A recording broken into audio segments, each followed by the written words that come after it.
Asante sana msikilizaji. Siku ya leo ni mimi Pastor Sami Otutei nikiwa nasimama kwa niaba ya mchungaji Pastor Grace Machogu.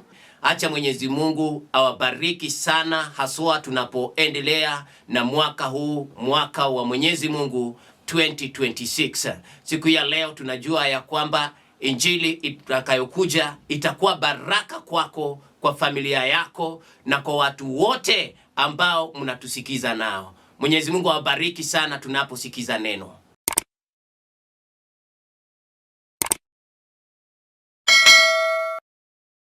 Nataka niseme ya kwamba acha Mwenyezi Mungu awabariki sana. Kila mara tunapoanza mwaka huwa tunachukua nafasi kutathmini kule ambako tumetoka, mahala ambapo tupo na kule ambako tumekusudia kuenda. Na najua ya kwamba hiki kipindi siku ya leo itakubariki sana sana sana. Nataka niseme ya kwamba acha Mwenyezi Mungu akubariki tukiwa katika mwezi wa pili na hata tunapoenda katika mwezi wa tatu.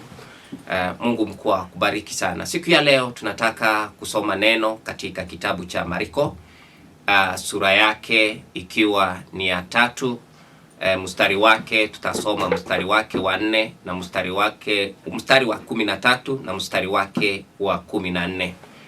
Biblia inasema hivi: akapanda mlimani, akawaita aliyowataka mwenyewe, wakamwendea. Mstari wa 14 inasema akaweka watu 12 wakapata kuwa pamoja naye, na kwamba awatume kuhubiri, tena wawe na amri ya kutoa pepo. Akawaweka wale benashara.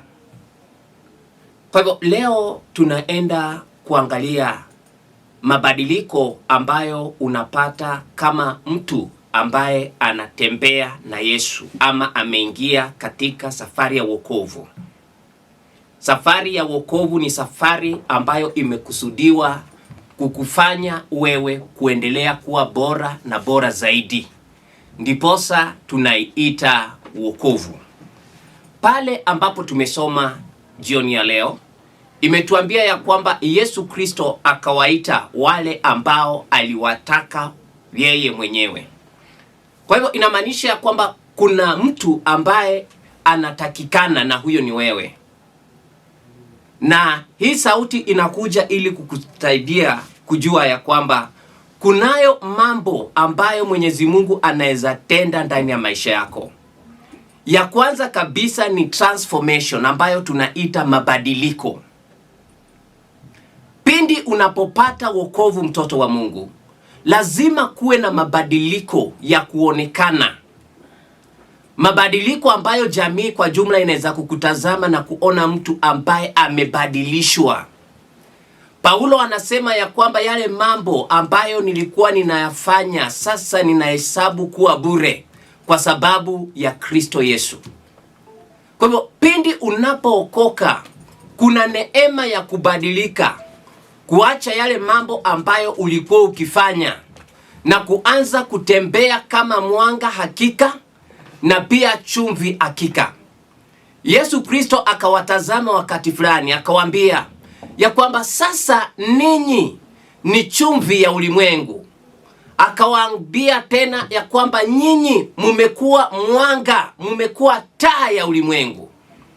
Kwa hivyo lazima ujue ya kwamba huu mwito wa wokovu imekusudia kukufanya wewe kuwa taa, kuwa mwanga na pia kuwa chumvi. Kwa hivyo alipokuwa akiwaita waje kwake, alikuwa anawaita kwa kusudi. Alikuwa amekusudia ya kwamba wanaenda kufanyika mwanga mahala ambapo pana giza. Alikuwa amewakusudia kuwafanya kuleta mwanga. Mahala ambapo kuna kasoro, alikuwa amekusudia kuwafanya wawe sahihisho. Kwa hivyo ni lazima ujue, mtoto wa Mungu msikilizaji, ya kwamba pindi unapookoka umekusudiwa kuwa taa ya jamii na pia umekusudiwa kuwa mwanga hakika katika jamii. Hiyo inaitwa transformation. You've been called to be a transformed agent who is going to transform the world around you. Na lazima hiyo iingie. Kristo alikuja kukufanya uwe ni a transformation agent. Uwe ni chombo ambacho kinaenda kubadilisha na kugeuza mtazamo wa jamii. Na lazima tuelewane msikilizaji, ya kwamba wewe ambaye unanisikiza leo, mahala pale ambapo Mungu amekuweka, Mungu amekusudia uwe ni chanzo cha mabadiliko. Ukiwa mwalimu hapo kwenye shule ambapo Mungu amekuweka, lazima uelewe ya kwamba Mungu amekusudia uwe ni chanzo cha mabadiliko na mageuzi. Mambo ambayo hayaendi kombo, Mwenyezi Mungu amekusudia na kukuweka pale uwe ndiye mtu ambaye utafanya nini? Utayafanya na kuyasahihisha na kuwa sawa. Mungu amekuweka pale ulete ladha ya mbinguni mahala pale ambapo upo. Iwe ni kazini, iwe ni kwenye biashara, Mungu amekusudia ulete ladha ya mbinguni mahala pale ambapo upo. Kwa hivyo lazima ujue ya kwamba huu mwito wa wokovu wa ajabu ambayo Kristo Yesu alitufia na tukaipata kupitia kwa neema ya Mwenyezi Mungu, lazima tujue ya kwamba ni lazima jinsi ambavyo Kristo alibadilisha ulimwengu, akaifanya na kunyoosha, akaleta mwanga mahala ambapo palikuwa na giza. Biblia inasema ya kwamba alipoanza kuhubiri, alienda katika maeneo ya Zebuloni, maeneo ya Naftali, ili watu ambao wamekaa kwenye giza waweze kupata mwanga wa ajabu. Kwa hivyo wewe msikilizaji wangu, mara popote ambapo Mungu amekuweka, nataka uelewe ya kwamba Mungu amekusudia uwe ni chanzo cha mageuzi, chanzo cha mabadiliko. Kama taifa sasa hivi tunapozungumza, tunahitaji watu ambao watakuwa sauti ya Mwenyezi Mungu katika maeneo na katika maidara tofauti tofauti. Lazima kuwe na watu ambao watakuwa sauti ya Mwenyezi Mungu, watu ambao watakuwa sauti ya mbingu. Hata pale kwenye eneo na kwenye nyanja ya siasa, tunahitaji watu ambao watakuwa sauti ya Mwenyezi Mungu, watu ambao watakuwa ni sauti ya mbingu katika eneo ya siasa. Watu watakuwa wanawasikiza, wanawatazama na kusema ya kwamba kwa hakika kunao watu ambao wanasimulia matakwa na mapenzi ya Mwenyezi Mungu katika ulingo wa siasa. Mara nyingi watu wanasema ya kwamba siasa ni mchezo potovu, ni mchezo wa kuchafuana, ni mchezo wa kurushiana matope. Lakini kunakuwa na watu ambao Mungu anaenda kuinua, ambao watasafisha hilo eneo. Ndiposa Biblia inasema ya kwamba aliwaita as change agents. Aliwaita ili wawe ni watu ambao wanaenda kuwa ni change agents, wakuwe mabalozi wa mabadiliko, kwa sababu alijua ya kwamba kwa hakika kuna shida. Kwa hivyo nataka nikuambie mpenzi msikilizaji, ya kwamba wewe jinsi ambavyo umeitwa, jua ya kwamba you are a change agent. Popote ambapo upo, elewa ya kwamba you are a change agent. You are a change agent of God. Hapo shuleni ambapo upo, you are a change agent of God. Pale kazini ambapo upo, you are a change agent of God. Na ndiposa Yesu Kristo, Biblia inasema ya kwamba aliwaita wale ambao yeye mwenyewe alikuwa akifanya nini? Akihitaji. Kwa hivyo Yesu amekuita kwa kusudi, amekuita kwa lengo, amekuita kwa nia, ili uende ukawe balozi wa mabadiliko. Pili, aliwaita ili awafanyie kitu ambacho kinaitwa impartation. Impartation ni mpachiko. Mpachiko ni mahala ambapo neema ambayo iko juu ya mtu ambaye ako juu yako inashuka juu yako na unaanza kutembea katika hiyo neema. Kitabu cha Waibrania inatuambia ya kwamba kwa hakika yule mdogo ubarikiwa na mkubwa.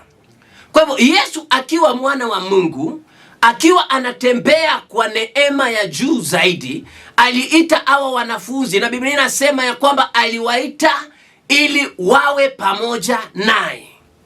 Na tukiwa katika hii hali ya kuendeleza mwaka, tukiwa tumeanza tu mwezi wa Januari, sasa hivi tuko katika mwezi wa pili, ni lazima tuanze kujiuliza ya kwamba jinsi ambavyo Mungu ametuita tuwe change agents. Who are our mentors? Wale watu ambao wanaenda kutusaidia, walimu wetu, wakufunzi wetu, ambao tunaenda kusikia sauti zao, ambao watatusaidia kutia msasa ni nani? Hawezi ukaenda mbali endapo hautazingatia nafasi ya a mentor. Hautaenda mbali endapo hautazingatia nafasi ya a coach. Hautaenda mbali endapo hautashikilia nafasi ya a trainer. Kwa hivyo mtoto wa Mungu, mwaka unapoanza, najua ya kwamba ulikuwa na ruwaza, ulikuwa na blueprint, ulikuwa na maazimio, yale mambo ambayo ulikuwa umekusudia kufanya. Hawezi ukatenda hayo mambo endapo utapuzilia nafasi ya coach, nafasi ya a trainer na nafasi ya a mentor. Biblia inasema ya kwamba Yesu akawaita ili wawe naye, wakae naye. Yale ambayo anajua aanze kuwafunza. Aanze kuwafunza siri ya mbinguni.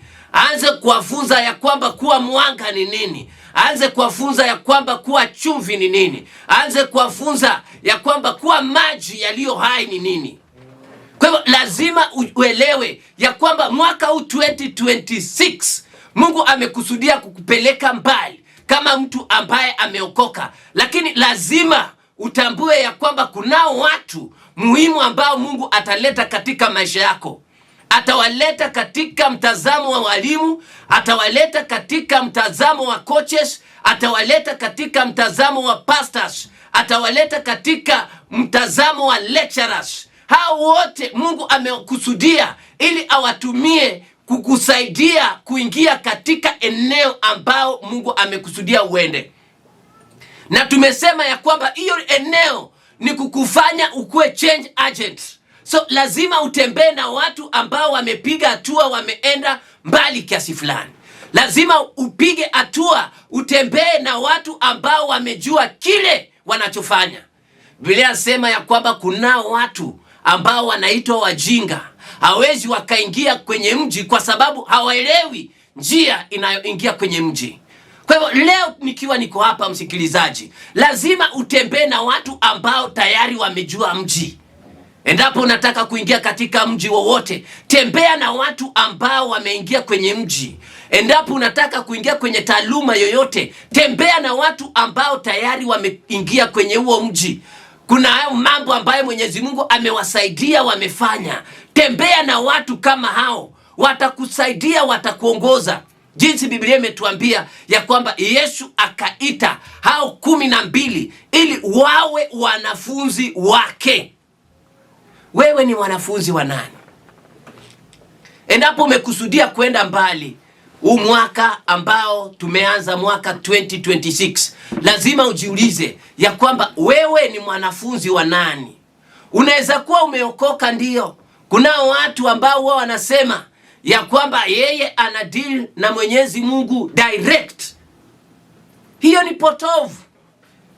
Ukisoma katika hadithi ya Lazaro na yule tajiri, yule boss ambaye alikuwa anakula chini ya meza yake, yule tajiri alipokufa akaenda kuzimu, akalia sana ili Lazaro atumwe kutoka kifuani mwa Abrahamu ili aende ahubirie ndugu zake.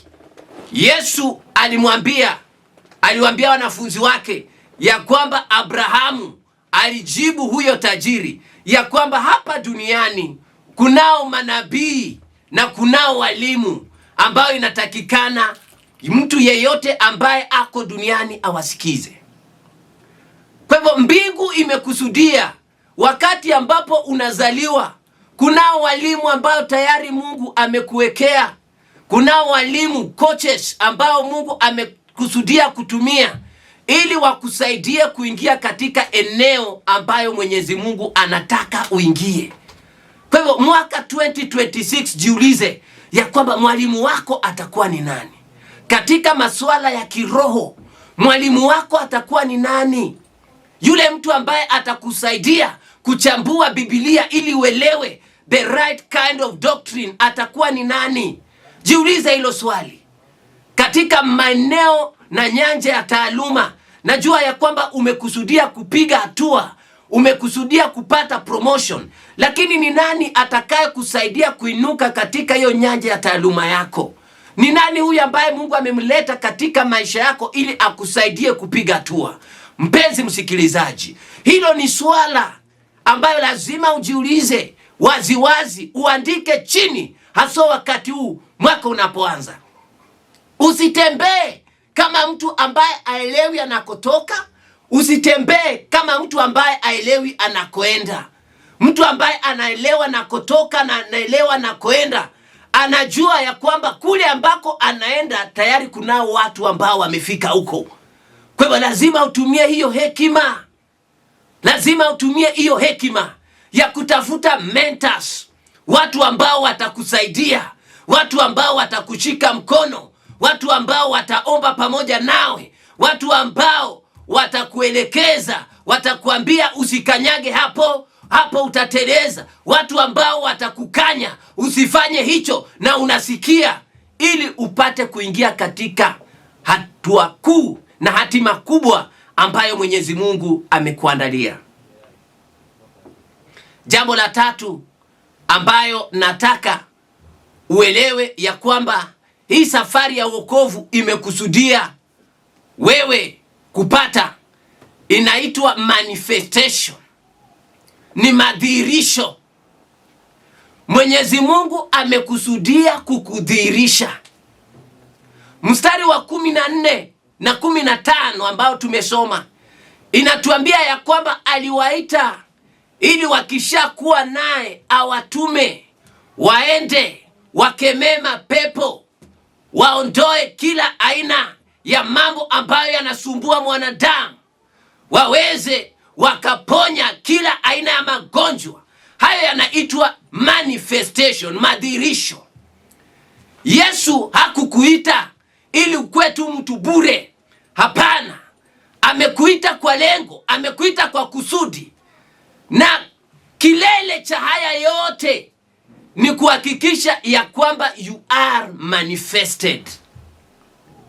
Kitabu cha Romans chapter number 8 verses number 19 inasema ya kwamba ulimwengu na maumbile yote kwa jumla inaugua kwa utungu ukingojea kudhihirishwa kwa wana wa Mungu. Kwa hivyo wewe ndiye mwana wa Mungu ambaye ulimwengu unaugua kwa utungu kukungoja wewe upate kudhihirishwa. Na tunaposema kuhusu madhihirisho, sana sana mambo leo tunadhihirishwa katika nyanja tofauti tofauti. Kuna wale ambao wameitwa kwenye mlima wa kinabii na kikuhani, kama mimi na wachungaji wengine. Tumeitwa tuponye magonjwa, tumeitwa tuhubiri Injili, tumeitwa kukemea mapepo, tumeitwa kufundisha, kufanya discipleship. Hayo ni maeneo ambayo sisi tumeitwa. Kuna walimu wa darasa ambao wameitwa, wale ambao wanatufundishia watoto shuleni, wameitwa ili wawe na neema ya kufundisha watoto, kuwaondolea ujinga.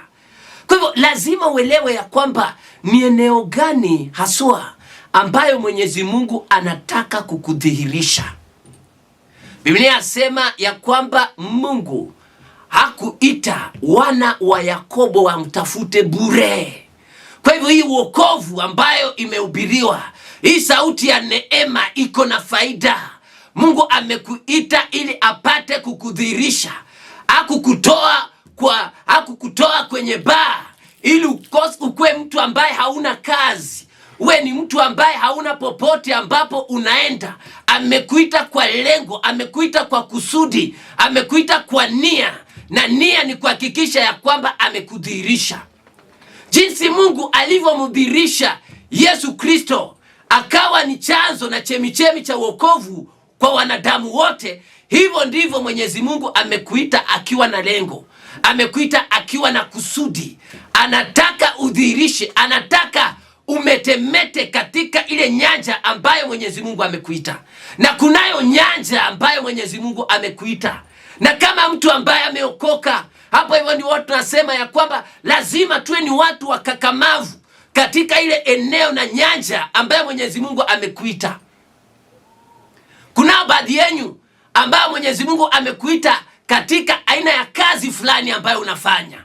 Biblia inasema ya kwamba tazama, huyu mtu mwenye bidii ambaye ni hodari katika kazi yake. Biblia inatuambia ya kwamba hatakuwa mtu bure.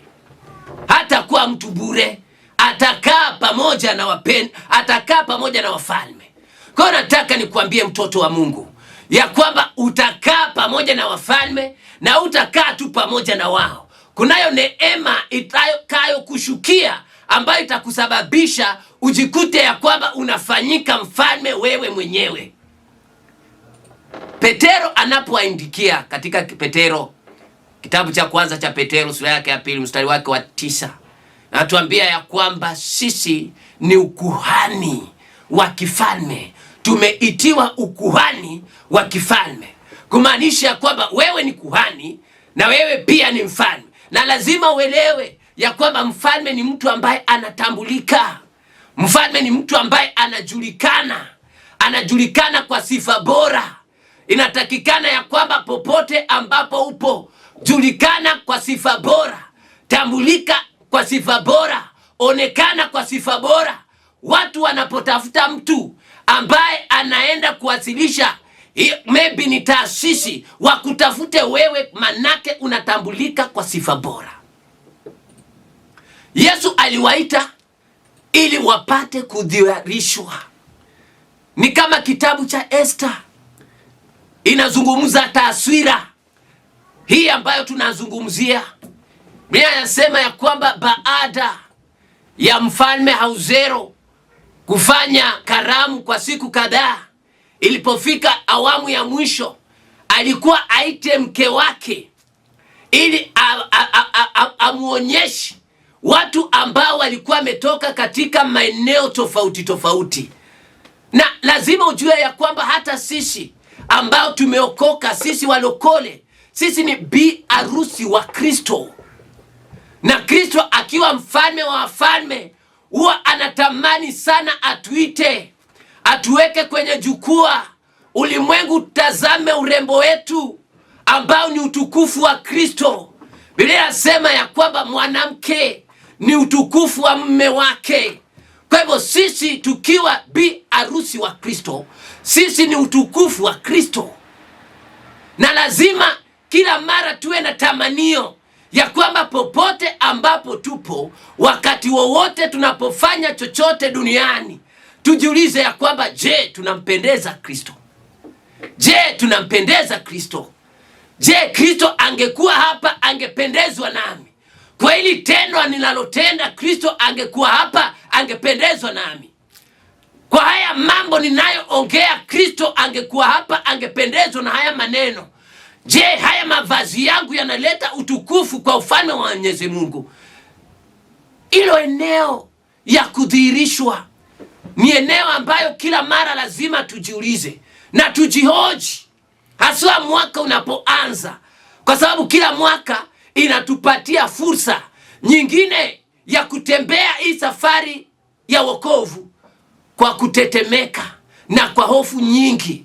Na ndiposa lazima hilo swali liweze likazama ndani yetu. Je, nampendeza Kristo? Wakati ambapo nimeachwa peke yangu, sina wapendwa, watu ambao wananijua hawapo karibu, je, ninampendeza Mungu? Are you manifesting Christ wherever you are? Hilo ni swali ambayo lazima ujiulize. Kama wewe ni mtaalamu, lazima ujiulize ya kwamba katika hiyo taaluma yako, je, unamdhihirisha Kristo? Biblia inazungumza kuhusu Shadraki, Abednego, Danieli, ya kwamba Daniel, Shadrach, Meshach and Abednego walipokuwa katika nchi ya Babylon walidhihirisha Kristo pale. Biblia inasema ya kwamba hata walipofanya mtihani, neema iliwaangukia wakawa 10 times better.